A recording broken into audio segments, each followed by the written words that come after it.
আসসালামু আলাইকুম। আজ আমি আপনাদের সাথে খুব সহজ ও মজাদার বাঙালি একটা রান্নার রেসিপি শেয়ার করব। এই রেসিপিটা হলো রুই মাছ আলু টমেটো দিয়ে। এটা বানানো যেমন সহজ, খেতেও অনেক বেশি মজা হয়। অবশ্যই এই রেসিপিটা বাসায় একবার ট্রাই করে দেখবেন। চুলায় একটা কড়াই বসিয়ে মাছ ভাজার জন্য পরিমাণ মতো তেল দিয়ে দিব। মাছগুলোকে আমি ভালো করে ধুয়ে লবণ হলুদ আর মরিচের গুঁড়া মেখে একটু ভেজে নিব, একটু লাল লাল করে ভাজবো। আপনারা চাইলে হালকা ভাজা দিতে পারেন। তো যাই হোক, মাছগুলো এপিট ওপিট করে ভালো করে ভেজে নেব। এখানে একটা টিপস বলে দিচ্ছি, যে কোনো কড়াইতে আপনি মাছ ভাজতে যান, দস্তার কড়াই হোক আর সিলভারের কড়াই হোক, কড়াইটাকে ভালো করে গরম করে তারপরে এর মধ্যে তেল দিয়ে তেলটাকেও ভালো করে গরম করে নেবেন। এতে করে মাছগুলো আর নিচে লেগে যাবে না। তো যাই হোক, মাছগুলো উল্টে পাল্টে আমি ভালো করে ভেজে নিচ্ছি। মাছ ভাজা হয়ে গেলে আমি একটা সাইডে উঠিয়ে রেখে দিয়েছি এবং ওই একই তেলের মধ্যে আমি একটু আলু কেটে নিয়েছি। আলুগুলোকে কিভাবে কেটেছি আপনারা দেখতে পাচ্ছেন। আপনারা আপনাদের পছন্দ মতো কাটতে পারেন। তো এভাবে করে আমি আলুগুলোকে একটু ভেজে নিব, হালকা করে ভেজে নিব। আলুগুলোর মধ্যে আমি একটু লবণ মাখিয়ে রেখেছিলাম।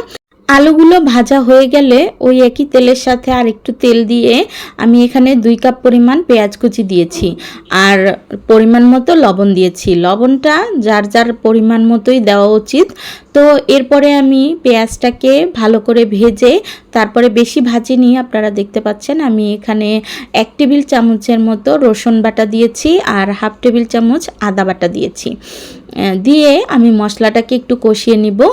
কষানো হয়ে গেলে এখানে আমি পরিমাণ মতো গুঁড়া মশলাগুলো অ্যাড করব। প্রথমে দিয়ে দিচ্ছি 1 চা চামচ জিরের গুঁড়ো, তারপরে দিব 1 চা চামচ ধনিয়ার গুঁড়ো, দিয়ে ভালো করে আবার একটু মশলাটাকে কষিয়ে 2 চা চামচ হলুদের গুঁড়া দিব আর 1.5 চা চামচ মরিচের গুঁড়া দিব।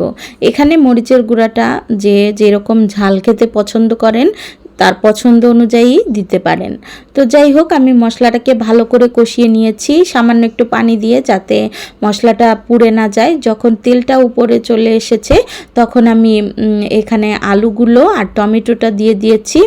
দিয়ে এরপরে আমি ভালো করে আবার কিছুক্ষণ কষাবো। মানে ঝোলের পানি দেওয়ার আগে আমি আলু আর টমেটো ভালো করে কষিয়ে নিয়েছি। এরপরে আমি পরিমাণ মতো ঝোলের পানি দিয়ে দিব। ঝোলের পানিটা দিয়ে আমি ঢাকনা দিয়ে ঢেকে বেশ কিছুক্ষণ রান্না করব। আলুটা 60% মতো সেদ্ধ হয়ে যায় এরকম রান্না করব।